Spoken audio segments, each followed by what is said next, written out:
I'm Wayne Carey, and this is The Truth Hurts. Well, here we are again for another episode of The Truth Hurts. I'm Ayrton Woolley alongside Wayne Carey. Duck, good to see you again. A lot of people are getting a lot of joy about me calling you Ayrton. I just don't know any other way. So you know you're stuck with it. It's your nickname. It's your nickname from me. I've Ayrton. come to accept it, absolutely. I'll tell you what, I had a little bit of a scary night last night, or yesterday. Okay. So little Carter has woken up, 4-year-old, has got up and literally came into bed, but then a couple of hours later couldn't walk.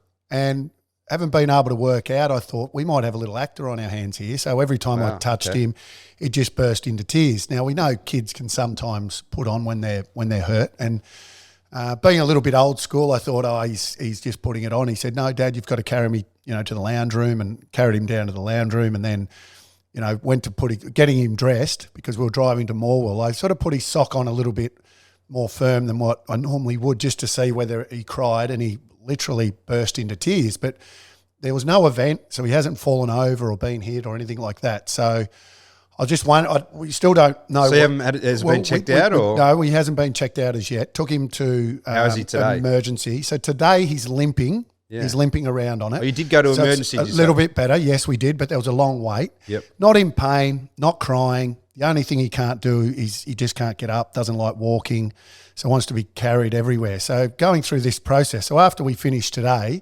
he's got a doctor's appointment this afternoon, and then if need be, he'll go to emergency. But like I said, there's no tears or anything unless you touch the area that is sore, and it's from the hip all the way down to the foot. So as you do, Dr. Google, which every parent has done, I know. You get on there and you have a look, and then you start doing your own head in because you don't know what it is or what it's not. And it's dangerous looking up online. Yeah, absolutely. It's scary. The thing that we think that it is, and I'm not even going to try to explain it, it's not dangerous, and you can get it after a common cold. And all of a sudden kids just have this deadness in their from their hip down, and it can last up to 2 weeks, but not anything dangerous, like I said. So nothing really to worry about other than the child, basically not being able to walk around, which is, very scary. So very, very interesting night, and going to be another interesting afternoon with little Carter. So another eventful weekend. Good luck with that. That's that is concerning. A little bit different to other weekends. That we can come in here on a Monday morning and you're a bit fresher. I'm a lot fresher today than what I was a couple of weeks at home. ago. Well, I've had a couple of different events on. So I'm guessing with all of that going on yesterday, you didn't catch much of the Shane Warne biopic last night on Channel 9. Did you see any of it? The only thing that I've seen of it is the shorts. Generally, when you've got a movie coming out, or you've got a documentary or whatever it coming out, they show some good bits of it, and the bits that I saw, it looked tacky. Yeah. So for me, and to be honest, I think it's too soon. That was my question mark. Yeah. A little bit over a year ago, where we had his funeral, which by the way was brilliantly done by Eddie Maguire. I thought it was superb. Superb send off to one of the legends of our game. But this documentary, to me, too soon, looks tacky, albeit I didn't watch it. So for those who want to have a go at me, do it, because I don't care. I watched a couple of minutes of it just to confirm what I already thought, which is I was thinking along the same lines as you, and yeah, not my cup of tea. You don't believe everything you read, especially if it's in the Herald Sun. But I did read that Simone Warne, formerly known as Simone Warne, came out and said she didn't like it. She thought it was tacky and whatever else. But once again, I'm not going to believe, because that was written in a paper, whether she did say that or not. But if she did, I agree with her. His life in 10 years it'd be a great bit of nostalgia, maybe, or a bit longer. Well, I think for 4 or 5 years' time, and done really well. I don't know whether they rushed it or what, but it just too soon for me. And like I said, the shorts that I've seen, I just didn't like the way it was put together. That too soon question mark is a great segue, Wayne. There's a bit happening this week. I'm going to, whenever you call me Wayne, you're going to be called Ayrton for the rest of your life. Well, it means there's a serious topic coming up when I say Wayne, other than, Duck's a bit more jovial. Yeah, okay. The Hall of Fame's on this week, the AFL Hall of Fame. A lot of people say it's a great night on the footy calendar. Are you going this week? No, I'm not. You're not? No, school holidays. Obviously, they had 2 years off because of COVID. But no, I haven't sent my RSVP back in. So any reason for that? No reason. It is a great night, and I will. I'll go again at some point. And I do love the fact that you walk into that room and you feel, if you're ever not going to get ahead of yourself, it'll be walk into that room.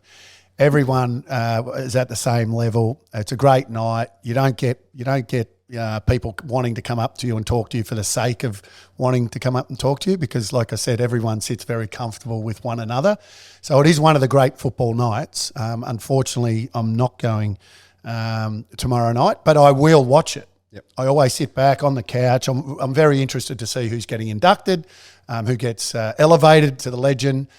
So that, for me, is a night on the couch and looking forward to it. Well, the too soon reference that I was making was around Ben Cousins. There's been that question on him, given what's happened off field with him. He's very public, battles with drug abuse and so on. He seems to be back in a decent space, doesn't he? Which is great news. He was news reading for Channel 7 last week. Do you think it's time for Ben to be in there? And how have you viewed his return to public life?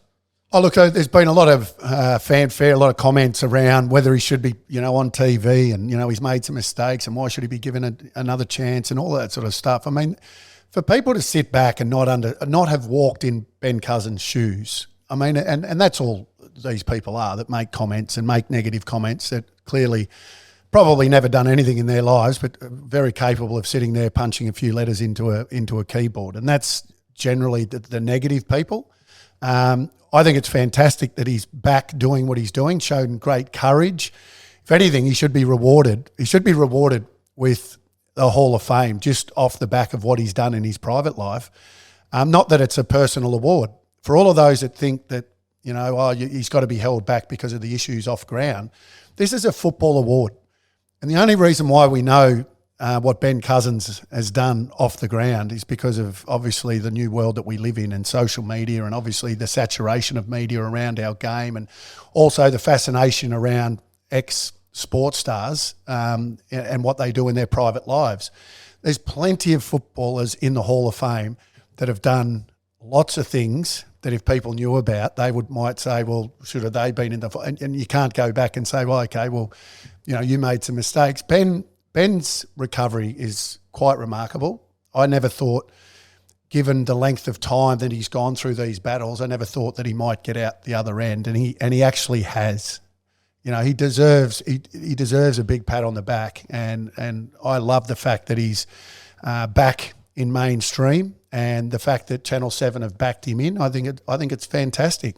And should he be inducted into the Hall of Fame? 100%. It's a football award. He was a superstar, Brownlow medalist. I don't know how many best and fairest. I think 6 All-Australians. We're talking about one of the greats, one of the best West Coast players of all time. Let's talk about him as a footballer. What made Ben the footballer that he was? Just for a reminder for everyone. Oh, he's just a freak athlete. Just ran himself into the ground. Players just couldn't keep up with him. He literally ran opponents around, and so his work rate. Had a great midfield. That midfield, arguably one of the best midfields. So Chris Judd, Daniel Kerr, and Dean Cox. Ben Cousins. Yep. Add Ebley to that. Yep. I think they're the only ones that match the big four from Brisbane. Obviously Voss, Ackermanis, Lappin, and Black. So I think those two are very comparable, and I think are in the argument because they weren't too far apart in terms of eras. I think you can sort of compare that group against one another. So he was a star, and he stood and shone above those other players that who were superstars in their own right. Definitely had an aura about him. Still on the Hall of Fame. Still looks good too. He looked amazing. His news reading was quite good as well. Can I just say? Well, he was an intelligent guy. He's always well spoken. I think the thing was always, because obviously you abuse substances for a period of time, and you can lose your mind. You can lose that articulate way of speaking, and he does, and he's always spoken very well. And I thought he did a great job. And I don't know whether you've done auto cue before, but it takes a little bit of getting used to. And that's one of the comments he made. He said it's not as easy as what it looks. The camera loves him. He's still a good-looking rooster. So you know what? I love it. I think it's one of the great stories of this year, seeing him back doing something really, really good and you know, on the right path. And I assume, you know, getting to see and parent the way, you know, he's wanted to, and you know, for his kids to see him, you know, where he's at now, I just think it's awesome. Still on the Hall of Fame. Now, it took a couple of years after you became eligible for you to be inducted. When were you inducted? 2010. 2010. So I think it's 5 years After you retire, yep. Post-retirement. The question around you, and I know this is a bit uncomfortable for you because we're talking about your ability and you don't, you know, always, you know, you're pretty full of yourself, but you don't always like, it will be around legend status, because regardless of what you say and play it down, people from the outside view you in that echelon for your footballing ability alongside, you know, like a Lee Matthews, someone, you know, of that ilk, in the top few players of the last however many years. Do you think your off-field stuff will hold you back from legend status in the future? I don't even think about it. Whether it happens or it doesn't happen, it's not anything for me to care about. And I've always felt that way. And even with the Hall of Fame, when, you know, I didn't get inducted the first year that I was able to be inducted, and that didn't bother me either. At the end of they're decisions for other people to make. What I will say, and when people bring this up every year, when, you know, and I even have some friends saying, you're going to be inducted as a legend this year, and amongst friends you can have a bit of fun around it and say, well, I'm a legend amongst this group anyway. But the main thing is, I've always said there's a massive list of legends that will be legends that have retired well before I did. And I'm talking about the likes of obviously Dunstall and Gary Ablett Senior, and there's heaps of others that, you know, you could put on that list. And there's even some from interstate that, you know, from South Australia and WA, and because they're all included. And they played in eras that their particular competition, I'm talking about the waffle and the sample, their competitions were just as strong as the VFL back in those years. So there's a massive list ahead of me. So I don't expect for it to happen anytime soon. And whether it happens or not, I really don't think about. So there's your answer. Very interesting. Straightforward to the point. That's what we're like here on the Truth Hurts. Now, a big weekend of footy again. We've finally got the Byrons out of the way. We'll talk about that in the moment. The big game yesterday was Collingwood and Adelaide. The Pies got the job done again. Yep. Well, for me, they're vulnerable. There you go. We've got a side on top of the ladder. Everywhere I go, everyone's talking about, and so they should be. Great side to watch. Take the game on. Tell you what, though, they're vulnerable. They're one of the most vulnerable top teams and premiership favourites that I've seen for a long, long time. They can be scored against. Adelaide, 7 unanswered goals. Go through their whole year. At the last time they played Adelaide, when Collingwood beat them by 1 point, they doubled it this time by 2. Adelaide had a massive lead that day too. Collingwood came from behind again to win a game. I think that, you know, this season is one of those years that someone can pluck a premiership. And it might be Collingwood, but they are vulnerable at the top of the ladder. And I think all the teams up the top have shown vulnerability this year. No question about that. So if I'm Collingwood, I'm a little bit nervous once again like last year. And I hate to remind the Collingwood supporters of this, but they got beaten in a prelim by less than a kick. So winning games like that, it will come back to bite you at some point.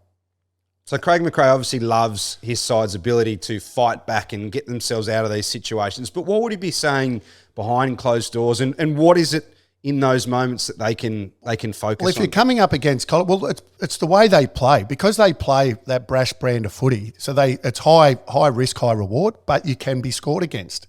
Going the other way, a couple of skill errors, turnovers, all of those things against the Pies. So you can get them the other way because of the way they play. And I love it. And that's the reason why they're one of the teams to watch. Who would have thought, you know, if there's a Collingwood game on, I don't care what night it is or what time of day. I'll tune in to watch because I know you're going to get exciting footy, and that's what they're delivering.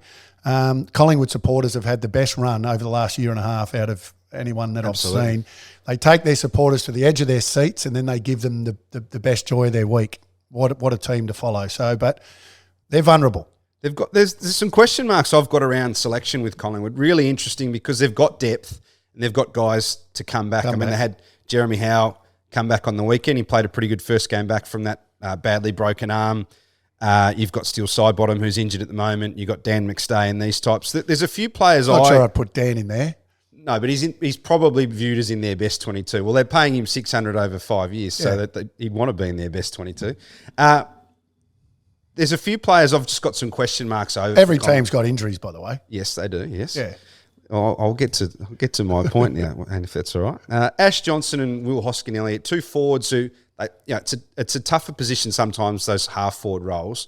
I just wonder about their place in that Collingwood team because Hoskin-Elliott did kick a goal late in that game yesterday, but when the going gets tough with Collingwood, I just worry about those last couple of players. And when you've got a Beau McCreary who's a sub, you've got a guy like Ginnivan who's not playing, I wonder where they go with that selection in the future. Well, I'd argue when the going gets tough, Collingwood get going. Yes. That's what they've done. And yes, you're always going to have guys like that. I've always thought Hoskin-Elliott has been a little bit of a waste. I think it was 2018. And when I say a little bit of a waste, I mean, he's a highly talented player. And I think in the year 2018, he had an unbelievable year.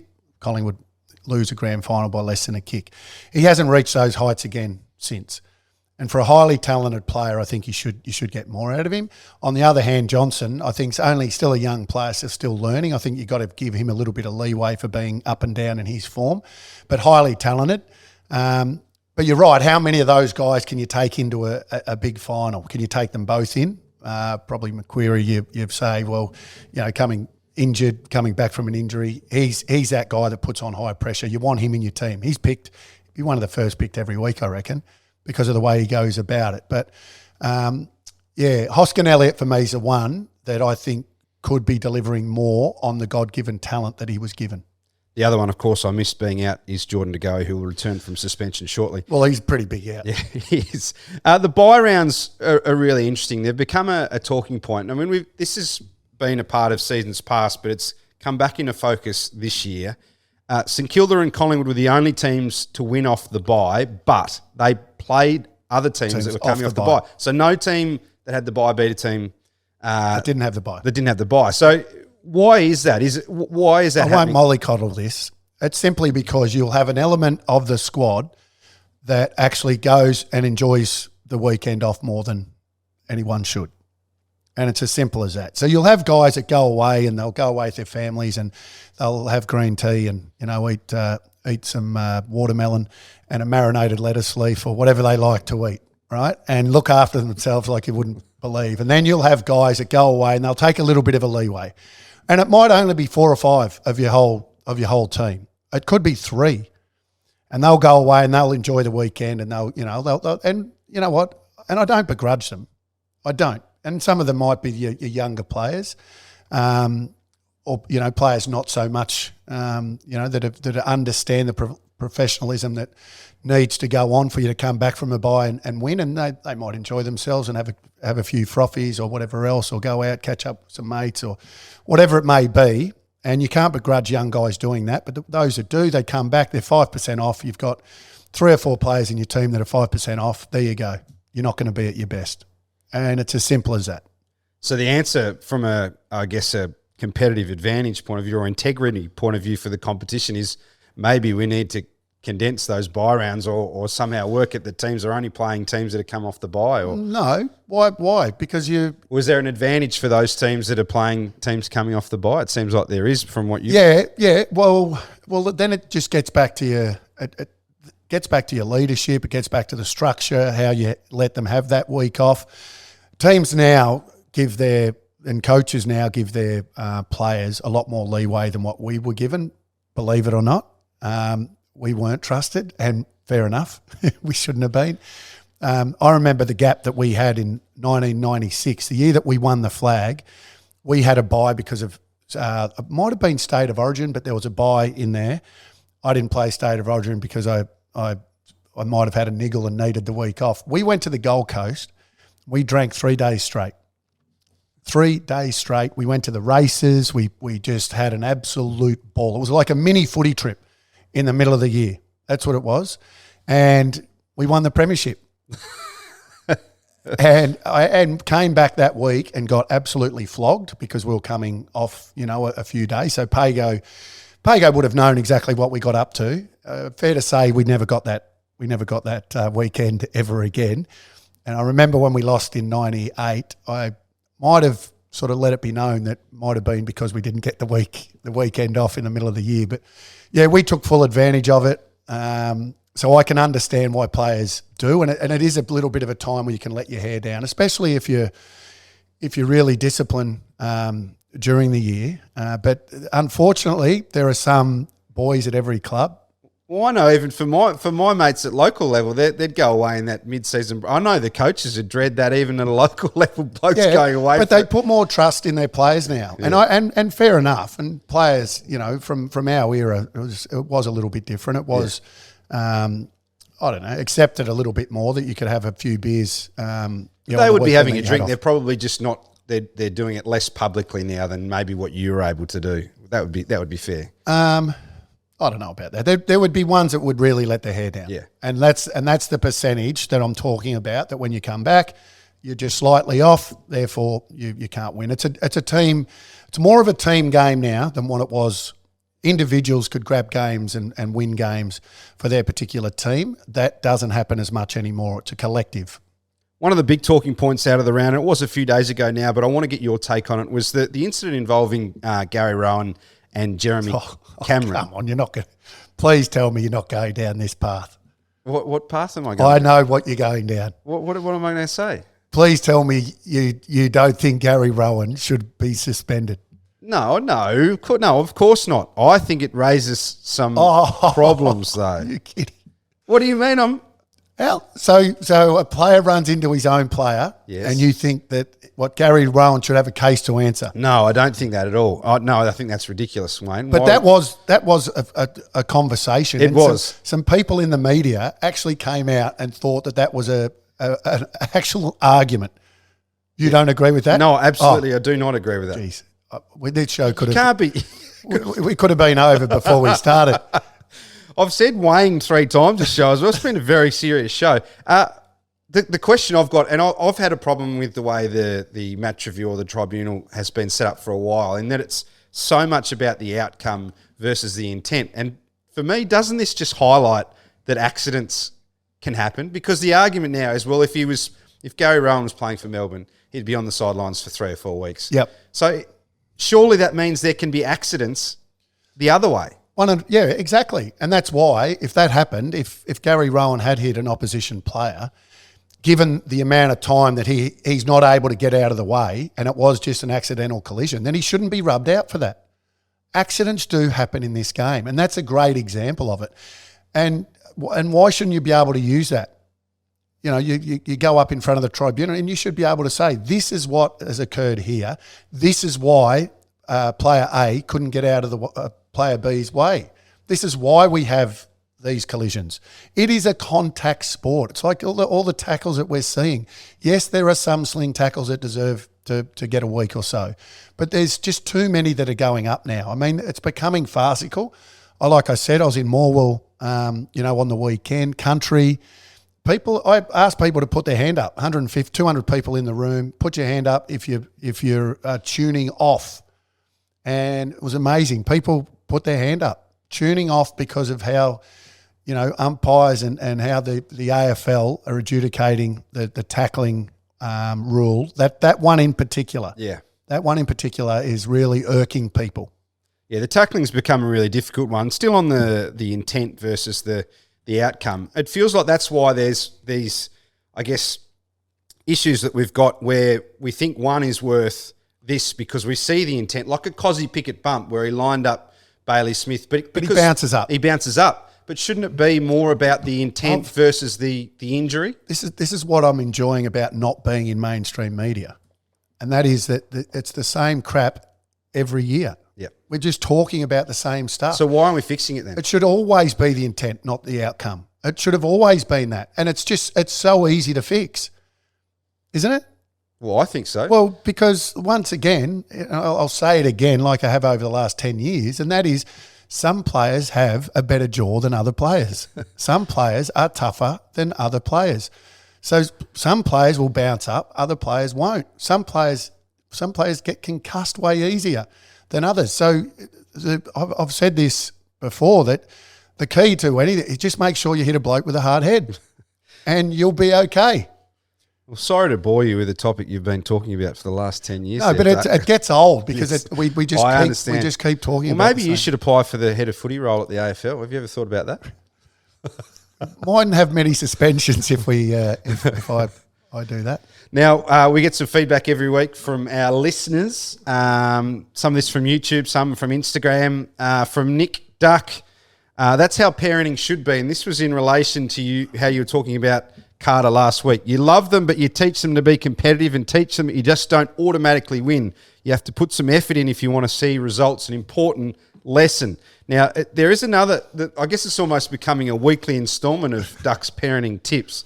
I saw it was on TikTok in the last 24 hours, a woman from Queensland. She was posting about how she'd sent her son off to school with his lunch, which she had packed. And he came back and he would normally eat everything. But he had a bit of cake. The best part was left in his lunchbox. What type of cake? I think it was chocolate cake. Chocolate? Yeah. Not banana or carrot? Well, I'd have to confirm that. Okay. But she said the teacher had told her young son not to eat it because it was unhealthy. Do you pack your kids' lunches? Believe it or not, and people wouldn't believe this, yes, I do. And you know what it's packed with? Love. It is packed with love. I take great pride in packing Charlotte's lunch. So what's in there? What's in there? Well, a lot of variety, and you always have a little treat. So she likes, believe it or not, she likes Vegemite sandwiches, but it's always Baker's Delight, the freshest bread you can get. Crust cut off, and perfectly, just nice, soft, really soft bread. Then always lots of fruit, strawberries, grapes, mandarin is one of her favourites. So always that. So you're thinking about the balance between healthy 100%. Cheese and crackers, she likes that. And you've got to, and it's mixed up. Sometimes it's a ham and cheese croissant as the main dish. And then you go in, and then there's always a little snack. And it might be the kids, the little Oreos that you get. So you get that. Might be a couple of teddy bear biscuits. It could be some chicken crimpies. Should be some barbecue shapes. But there's always, a little treat in there.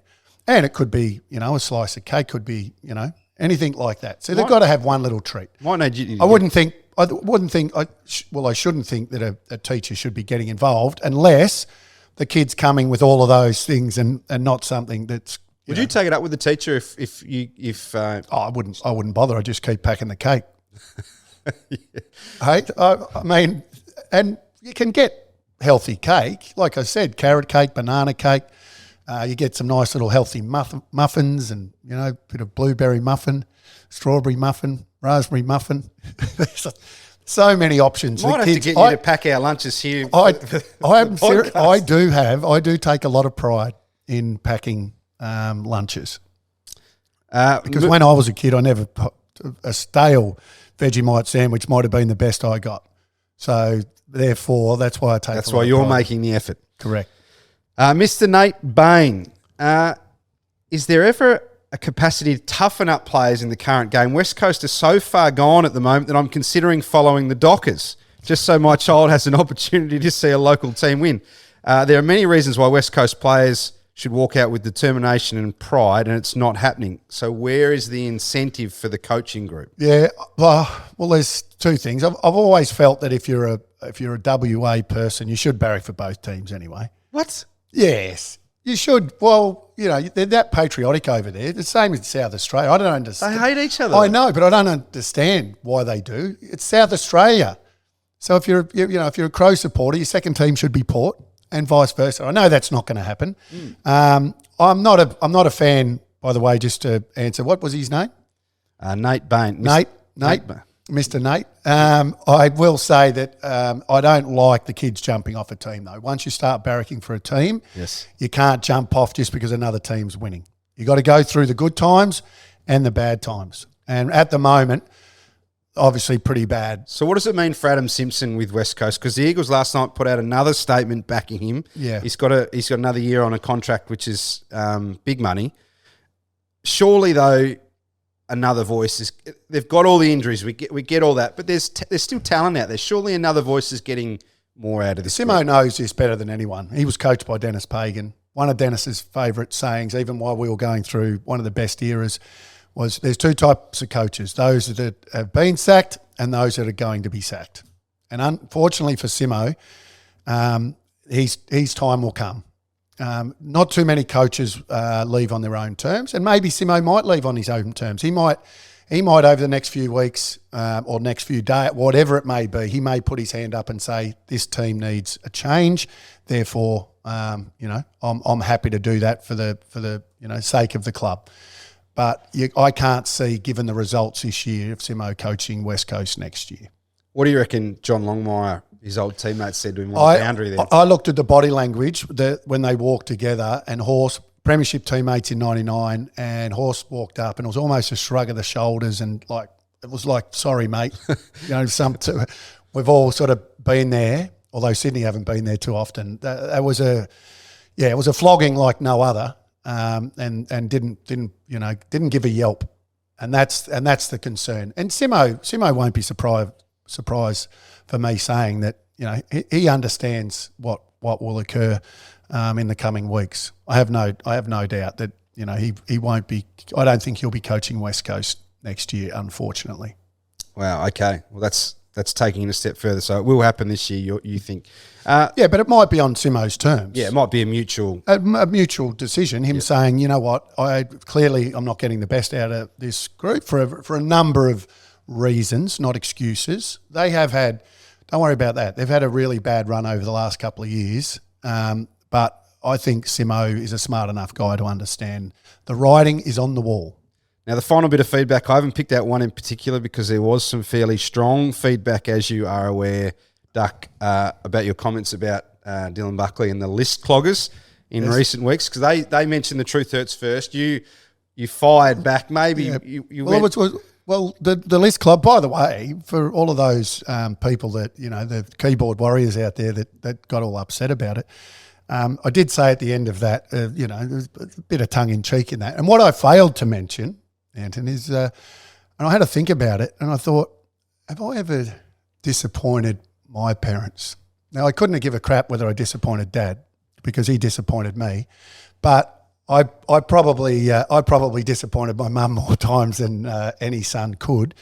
So I failed to mention that I've probably been a bigger disappointment to my parents than most, not in terms of my sport, in terms of, some mistakes that I've made. And I do remember many times having to ring Mum saying, Mum, albeit a lot of what's been written has been total crap made up, and for all those people that write this stuff, and I don't answer it because and it is water off a duck's back. When you've been on the front page of the paper for things that are untrue and whatever else, and you sit back, and they might have an element of truth to it, but they're certainly blown out of all proportion.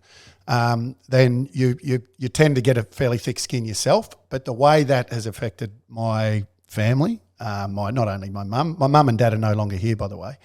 But your brothers, your sisters, your cousins, your nephews, your nieces, and all that sort of stuff. So I haven't only disappointed my parents, I've disappointed a whole family chain, probably including cousins and everyone else. So that's and that's being truthful. And I think I might have even had a dream last night, and Mum's still disappointed. So there you go. Well, you've certainly provided them with some great content. I noticed Dylan got his old man on the following week to ask him if good on him. And what was the feedback? Well, it was all very jovial. They took it, in the right spirit. They did. Well, I said they're doing a great podcast. It's funny how what people do is they look at when someone says something, they look at the negative rather than the positives. You did go quieter. You did go quieter. Yeah. Okay. Now, just one final thing before we go, Duck. I've been watching. I like my music. I've been looking over at the vision of Glastonbury in the UK, which is a big festival.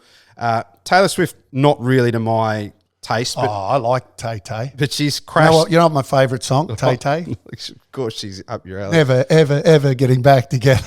I don't know why. That was the worst rendition I ever heard. She's crashed the website here in Melbourne for a show here in Melbourne.